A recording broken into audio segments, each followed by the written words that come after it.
Summer drink సిరీస్‌లో ఇంకో వీడియోతో మీ ముందుకైతే వచ్చేసాను.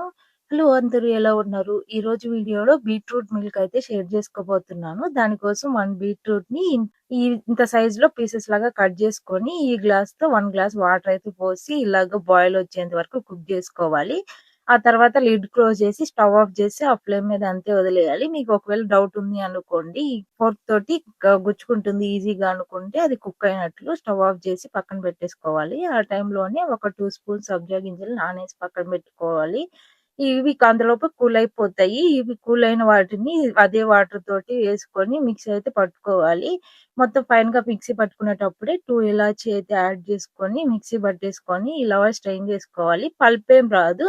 కానీ ఎందుకన్నా మంచిది ఏమన్నా పల్ప్ ఉంటుందేమోనని చెప్పి ముందే ఇలాగ స్ట్రెయిన్ చేసి పక్కన పెట్టేసుకున్నాను.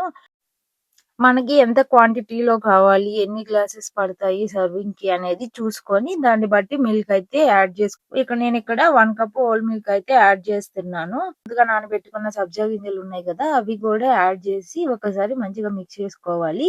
ఈ బీట్రూట్ అనేది స్వీట్ గానే ఉంటుంది కాబట్టి నేను 1 టీ స్పూన్ హనీ అయితే యాడ్ చేస్తున్నాను. మీ స్వీట్‌నెస్‌ని బట్టి మీరైతే యాడ్ చేసుకోవచ్చు.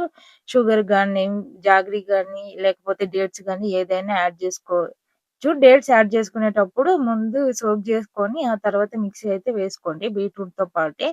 ఐస్ క్యూబ్స్ కూడా యాడ్ చేసుకొని, గ్లాస్‌లో సర్వ్ చేసుకొని, మీకు నచ్చిన డ్రై ఫ్రూట్స్ యాడ్ చేసుకొని ఎంజాయ్ చేస్తూ తాగేయడమే. మీరు ఇంట్లో బీట్రూట్ మిల్క్ ట్రై చేసి ఎలా వచ్చింది అనేది కామెంట్ చేయడం మర్చిపోవద్దు. నెక్స్ట్ వీడియోలో ఇంకో సమ్మర్ డ్రింక్ రెసిపీతో మీ ముందుకైతే వచ్చేస్తాను. ఆ వీడియోని మిస్ అవ్వకుండా ఉండాలి అంటే ఛానెల్‌ని సబ్స్క్రైబ్ చేసుకోవడం మర్చిపోవద్దు. Thanks for watching.